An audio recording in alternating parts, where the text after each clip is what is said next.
Hi, I'm Nick Riley, and in this video we're going to have a look at how we would control, populate and alter a chart or a graph. So here you can see that we have the SPY up on a daily chart. I'm just going to zoom into this. The first thing we want to do is know how we can actually change the instrument in here.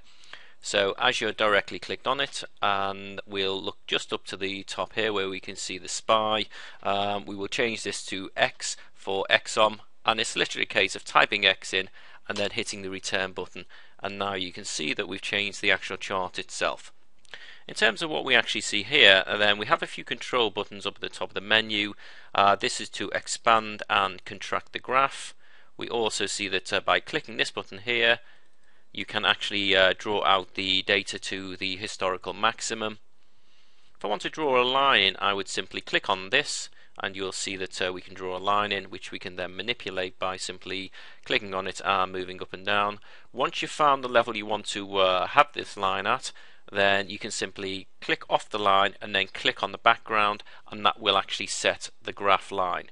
If you want to draw any analysis or any lines in which are not horizontal, simply click on to this icon here. You'll be able to draw in lines here. So as an example, we just want to tuck this into the support level. You can also, once you've set the line, you can come back to it, click on it, and the fact that it's emboldened means that you can now change this line itself. So we can now move this line around, and we can then place this anywhere else on the chart. If you want to get rid of any of the lines, simply right click and click on delete, and you'll see that we can delete an individual line, or we can delete all of the lines themselves. The other thing we're looking for is potentially you might want to find out what's going on a shorter time horizon. Literally by going down to the lower left hand side, we can click on minute, and you will see here that up at the top you now have the choice of manipulating the candle bars. So right now we're on a 1 minute candle bar. If I click onto 5, you will see that suddenly we will contract, and each of these candlesticks is now representing 5 minutes data. We can then shrink this in or maximize it out. So you can see that it's just a case of playing around. There is further analysis here. These are Fibonacci's. We're not going to cover these in this video, and the next thing I want to actually do is I actually want to take this back to a daily chart, and we're going to look at how we would actually change the color scheme here. So the first things first, I have two different colors, green for an up day and red for a down day. Also, you'll see that the shadows are represented by black outlines. If I want to change any aspect of the file, I simply go right click, and you'll see there are a series of options. So here I'm going to click on study line, and that's a left click. You'll see that I have price candle highlighted here. If I want to change the contents, I would simply go into config. I can change the type of candlestick chart, so I could go to line or candle or bar.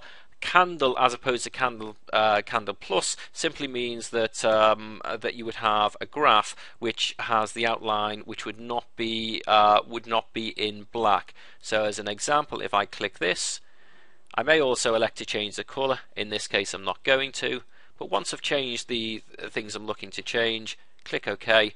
And for any change that you make, you must click on apply.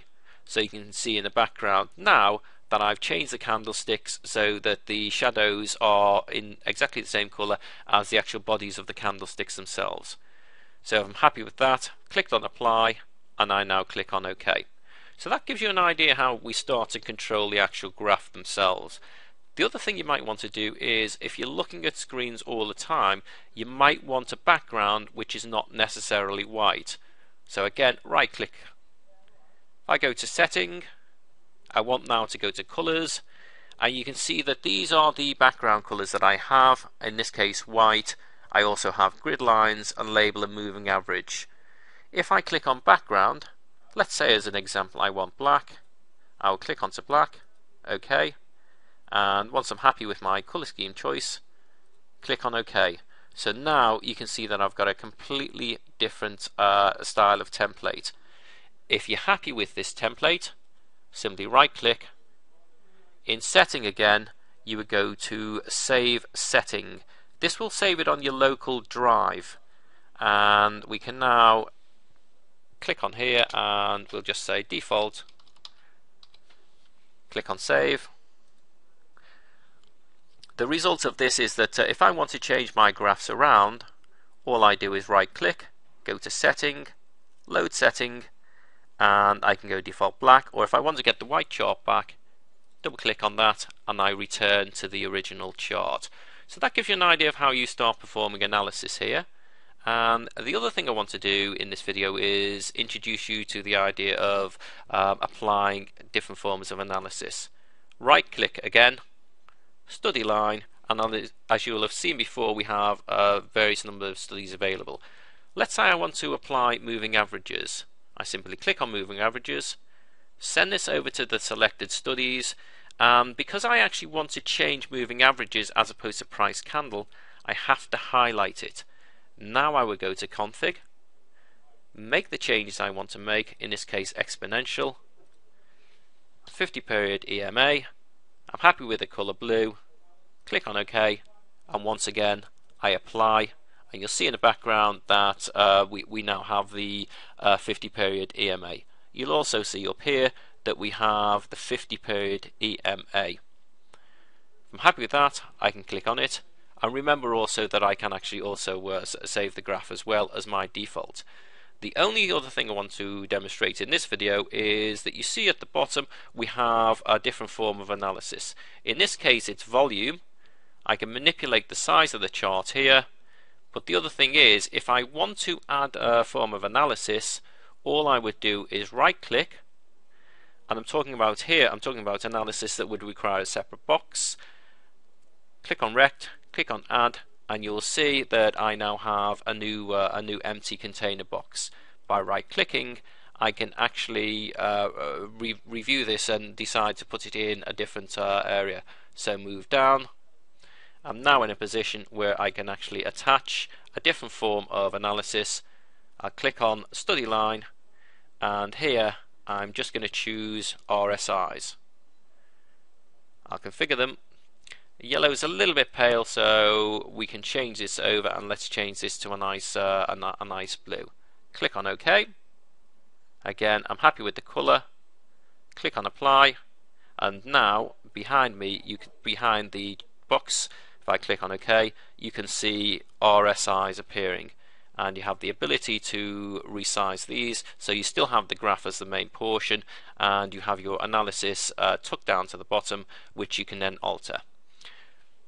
So that gives you an idea of how we can start to move and manipulate charts, input specific security into the chart, draw lines, introduce analysis, and change the color scheme.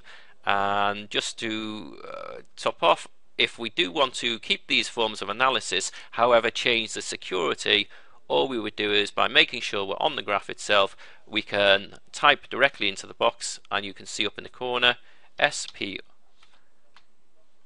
and you can see I've changed this. Click enter, and we will now have exactly the same forms of analysis, but we will have this with a different security. Thank you.